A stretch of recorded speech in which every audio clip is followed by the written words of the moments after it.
Everyone, welcome to Chain Chapters. My name is Dishita.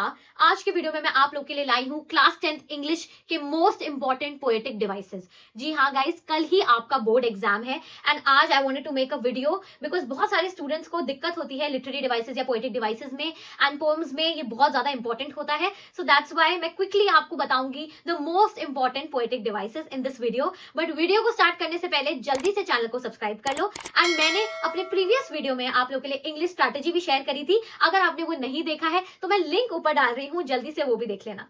चलो अब शुरू करते हैं। So guys, as you all might know the meaning of poetic devices, इस video में मैं आप लोग को बताऊंगी different types of poetic devices जो यूज होते हैं पोएम्स में, क्योंकि we know from the poems point of view हर पोएट अपनी पोएम में कोई ना कोई पोएटिक डिवाइसेस यूज करता है and throughout the poem आप देखेंगे बहुत सारे पोएटिक डिवाइसेस यूज होते हैं। आपके भी सिलेबस में ऐसी बहुत सारी पोएम्स हैं एंड उन पोएम्स में खूब सारे पोएटिक डिवाइसेस यूज हुए हैं एंड ये आपके एमसीक्यूज में भी आ सकते हैं, डायरेक्टली आपसे लिटरेचर के क्वेश्चंस में भी पूछे जा सकते हैं।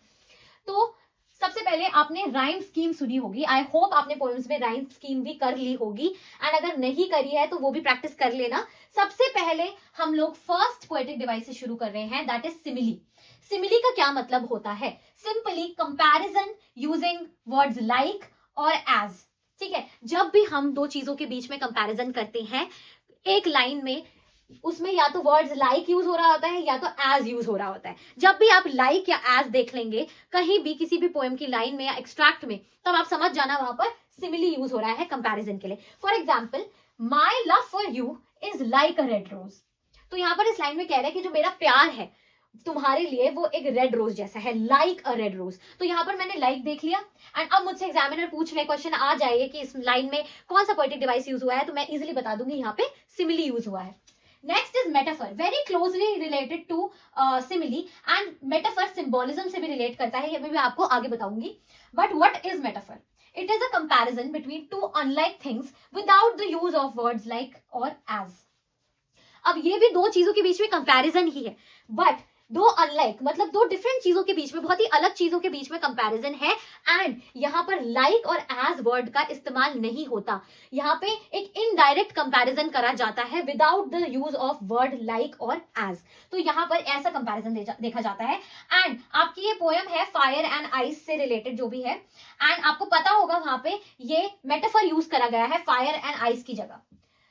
सम say world can end in fire and some say in ice. तो यहाँ पे जो फायर वर्ड है ये basically is a metaphor for Dzire और ग्रीड एंड आइस जो है यहाँ पे word that is a metaphor for hatred. तो आप समझ रहे हैं कि यहाँ पर फायर को एंड आइस को किस कॉन्टेक्स्ट में यूज करा गया है। अब ये दोनों चीजें जो है बहुत ज्यादा डिफरेंट है, बहुत अनलाइक चीजें हैं, बट अगेन हम इसका कंपैरिजन कर रहे हैं एंड हम लाइक और एज वर्ड्स का यूज नहीं कर रहे हैं।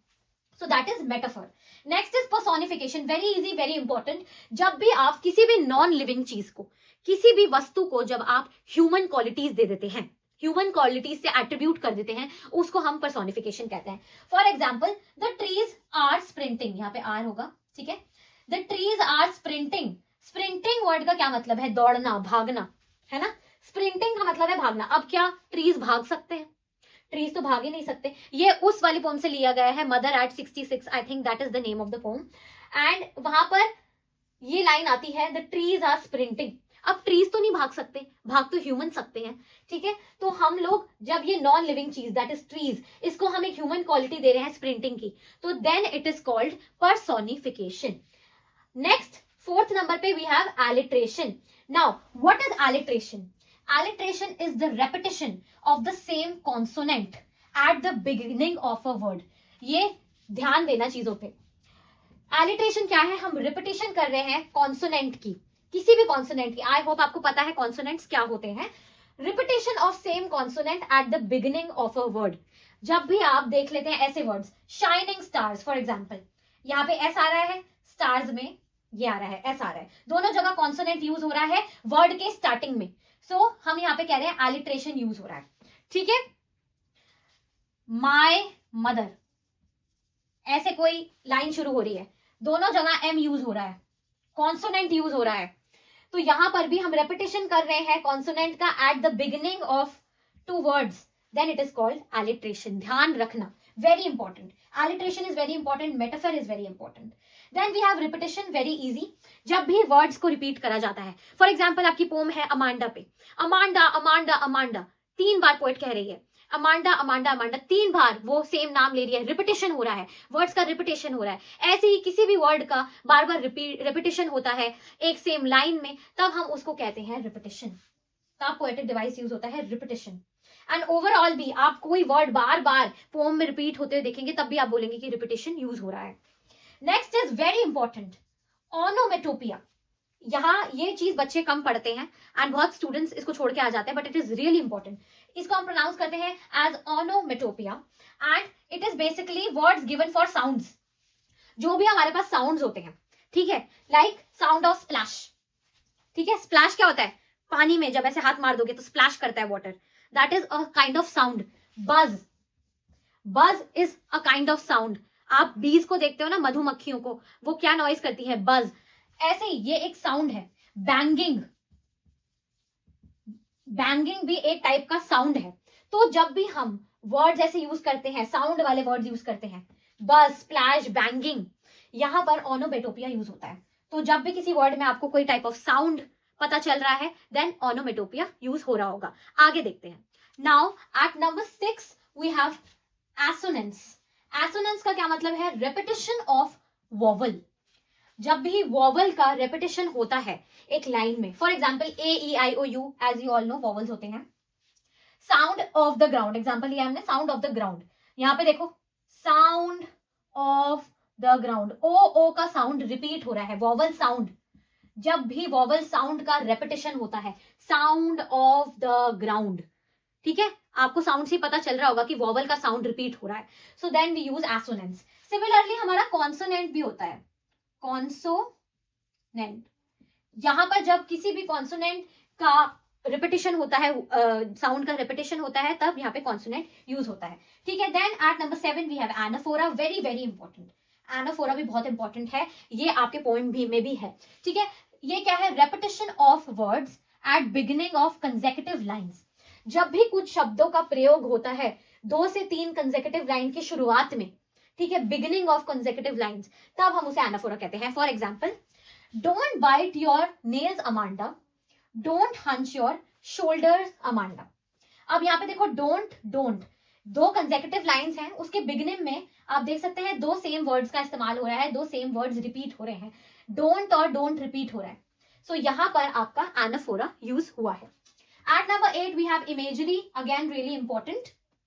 इमेजरी बहुत इंपॉर्टेंट है क्योंकि वहां बहुत जगह देखोगे। इन जनरल कोई भी चीज जो आपको मजबूर कर दे कुछ विजुअलाइज करने के लिए, उसको हम इमेजरी कहते हैं। फॉर एग्जाम्पल, कोई सीन है जहां पर हम बात कर रहे हैं कि पेड़ हैं, धीरे धीरे जो है पेड़ों की हवा आ रही है, बहुत तेज हवा चल रही है, या समुंदर जो है, समुंदर में लहरें धीरे धीरे धीरे धीरे, पानी ऐसे हो रहा है, ऐसे आप कुछ भी ऐसे इमेजिन करिए, कोई अच्छी सी सीनरी, ठीक है, कि थोड़ी थोड़ी बारिश हो रही है, कुछ भी चीज, कोई भी चीज जो आपको कुछ इमेजिन करने के लिए मजबूर कर दे, कोई आपको विजुअली कुछ इमेजिन करने के लिए मजबूर कर दे, एक इमोशनल इमेज क्रिएट कर दे आपके माइंड में, उसको हम इमेजरी कहते हैं। कोई भी सीन जो आप इमेजिन कर पा रहे हैं, ठीक है, कि 2 लोगों के बीच में लड़ाई हो रही है मान लो, एंड आपने वो डायलॉग्स में या अपने चैप्टर में पढ़ा, अब आप उसकी इमेज बना पा रहे हैं अपने दिमाग में, so that is called imagery. ठीक है, then we have oxymoron, really important.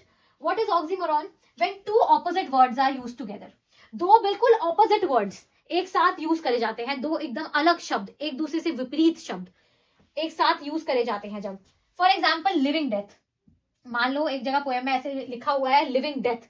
अब ये तो 2 बिल्कुल अलग वर्ड्स है, बिल्कुल इनका ऑपोजिट मीनिंग है, लिविंग बिल्कुल अलग है, डेथ का मतलब बिल्कुल अलग है, एंड इनको एक साथ यूज करा जा रहा है, एंड है हम वी यूज ऑक्सीमोरॉन। ठीक है, at number 10 we have symbolism, really really important, very closely related to metaphor.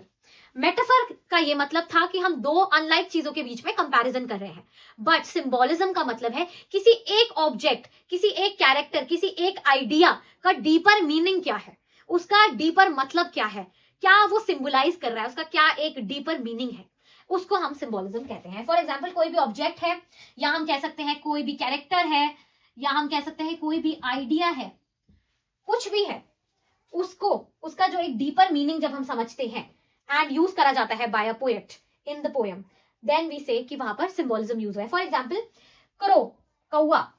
Crow को बहुत जगह नेगेटिविटी से सिंबलाइज करा जाता है। क्रो नेगेटिविटी का सिंबल है। So here you can relate कि ऐसी जगहों पे सिंबोलिज्म यूज होता है। आयरनी, ये आप डेली लाइफ में भी सुनते होंगे। आयरॉनिकल बात कर दी यार तुमने, बहुत ही आयरनी कर दी। ये तो एक आयरॉनिकल सिचुएशन हो गई। जब भी हम कुछ एक्सपेक्ट कर रहे होते हैं एंड रियलिटी में जब वो चीज होती है उससे बिल्कुल विपरीत होती है, बिल्कुल डिफरेंट होती है, तब हम कहते हैं यार इट इज सो आयरॉनिकल, है ना, सो आयरॉनिकल। आपका एक चैप्टर है नेकलेस करके, आई डोंट रिमेंबर कि वो 10th क्लास में है कि नहीं, एक द नेकलेस करके चैप्टर है। उसमें वो लेडी जो है पूरे टाइम नेकलेस ढूंढ रही होती है, बाद में जब उसे नेकलेस मिलता है तब उसे पता चलता है कि वो नेकलेस तो नकली था। ये कितनी आयरॉनिकल बात है कि वो इतनी प्रेशियस चीज होती है जो उसकी चली जाती है and she is finding it, and जब वो उसे चीज मिलती है देन वो चीज क्या है, वो नकली निकलती है। It is so ironical. तो जब हम जो एक्सपेक्ट कर रहे होते हैं वो रियलिटी से डिफरेंट होता है तो वो चीज आयरनी बन जाती है। अब आगे देखते हैं। So now at number 12 we have very important transferred epithet. Now ये बहुत सारे स्टूडेंट्स नहीं करते हैं but it is really important. And इसका ये मतलब होता है, ट्रांसफर्ड एपिथेट का ये मतलब होता है an adjective transferred from a person to an object. जब भी कोई भी एक एडजेक्टिव है उसको पर्सन से ऑब्जेक्ट में ट्रांसफर कर दिया जाता है। मतलब एक पर्सन का जो एडजेक्टिव होता है उसको एक ऑब्जेक्ट को कॉन्ट्रीब्यूट एट्रीब्यूट कर दिया जाता है, उस चीज को हम कहते हैं ट्रांसफर्ड एपिथेट। एग्जांपल में देखते हैं, स्लीपलेस नाइट। अब मुझे एक बात बताओ, क्या नाइट स्लीपलेस हो सकती है? नहीं ना। स्लीपलेस कौन हो सकता है? इंसान हो सकता है। मतलब ये एडजेक्टिव क्या है, एक इंसान के लिए है, ह्यूमन के लिए है, जिसको हम नाइट को ट्रांसफर कर रहे हैं। मतलब हम ये एट्रीब्यूट नाइट को दे रहे हैं कि भाई नाइट स्लीपलेस है। तो इस तरीके से ट्रांसफर्ड एपिथेट यूज होता है। एक और एग्जाम्पल देखते हैं, स्टूपिड टेबल। अब एक बात बताओ, स्टूपिड टेबल कोई स्टूपिड हो सकती है? नहीं। स्टूपिड कौन हो सकता है? इंसान हो सकता है, ह्यूमन हो सकता है। तो हमने ह्यूमन का एडजेक्टिव, ह्यूमन की क्वालिटी हमने क्या दे दी? टेबल को दे दी। हमने टेबल को दे दी, है ना। ऐसी कोई भी एडजेक्टिव, कोई भी तारीफ, बुराई, कुछ भी हो, वो हम किसी भी ऑब्जेक्ट को दे दे जो ह्यूमंस के लिए यूज होती है, तो हम उसको ट्रांसफर्ड एपिथेट बोलेंगे। At number 13 we have really important enjambment. Enjambment का मतलब ये होता है जब कोई भी सेंटेंस कंटिन्यू होता है विदाउट एनी पंक्चुएशन। पंक्चुएशन मतलब क्या है कि फुल स्टॉप नहीं दिया गया है, कोई भी कॉमा नहीं लगाया गया है, एंड कंसेक्यूटिव लाइंस आपकी कंटिन्यू हो रही है विदाउट एनी पंक्चुएशन, तब हम कहते हैं एनजैममेंट यूज हुई है। फॉर एग्जाम्पल के लिए देखते हैं, I was feeling very tired but I don't know why। ये मैं एग्जाम्पल ले रही हूं बस, बट पोएम में इसको बहुत अच्छी तरीके से जो है पोएट यूज करते हैं। देखो अब यहाँ पर कि मैंने एक लाइन लिखी है, I was feeling very tired. अब ना यहाँ पे मैंने फुल स्टॉप लगाया है, ना यहाँ पे मैंने कोई और कॉमा लगाया, मैंने कुछ नहीं लगाया है, एंड मैंने दूसरी लाइन कंटिन्यू कर दी है, but I don't know why. तो यहाँ पर मैं कहूंगी कि एंजाममेंट यूज हुई है। ऐसे ही आप पोएम में आइडेंटिफाई कर सकते हैं कि कहाँ पर एंजाममेंट यूज हुई है। ठीक है, next and the last one is hyperbole. Yes guys, इसको हाइपरबोली प्रोनाउंस करते हैं। What is it? It means that when you make something sound very strong, very exaggerated. आप कुछ बोलते हो, बढ़ा चढ़ा के बोलते हो, ऐसे बोलते हो कि भाई वो बहुत स्ट्रॉन्ग लगता है, बहुत ज्यादा एग्जैजरेटेड फॉर्म में बोलते हो, तो उसको हम कहते हैं hyperbole. For example, I have told you this 1000 times. अब मुझे एक बात बताओ, अगर मैं आपको बोलती हूँ कि यार मैंने आपको 1000 बार ये चीज समझा दी है, मैंने आपको ये क्वेश्चन 1000 बार समझा दिया है, तो क्या मैं लिटरली ये मीन करती हूँ कि मैंने वो 1000 बार आपको समझाया होगा? नहीं ना। मतलब मैंने 1000 बार तो नहीं समझाया होगा, बट मैं अपनी चीज को, अपने पॉइंट को और स्ट्रॉन्ग बनाने के लिए और एग्जैजरेट कर रही हूँ और बोल रही हूँ कि मैंने आपको 1000 बार ये बात बताई हुई है। तो यहाँ पर ऐसी सिचुएशंस में आप हाइपरबोलिक का इस्तेमाल करते हैं। हाइपरबोली यूज होता है when you trying to make something sound very strong and very exaggerated. So I hope मैंने सारे पोएटिक डिवाइसेस आपको बता दिए हूँ, मैंने अपनी तरफ से सारे कवर कर दिए हैं इंपॉर्टेंट वाले। अगर आपको कुछ और पोएटिक डिवाइसेस मिलते हैं जिनके बारे में आपको कोई कंफ्यूजन है, आप मुझे कमेंट सेक्शन में जल्दी से पूछ लेना, बट एग्जाम से पहले ही पूछ लेना, एंड आपके डाउट्स भी मैं जल्दी से सॉल्व कर दूंगी। वीडियो पसंद आया हो तो लाइक जरूर करना, शेयर कर दो जल्दी अपने सारे फ्रेंड्स के साथ, एंड हम मिलते हैं नेक्स्ट वीडियो में। Bye bye.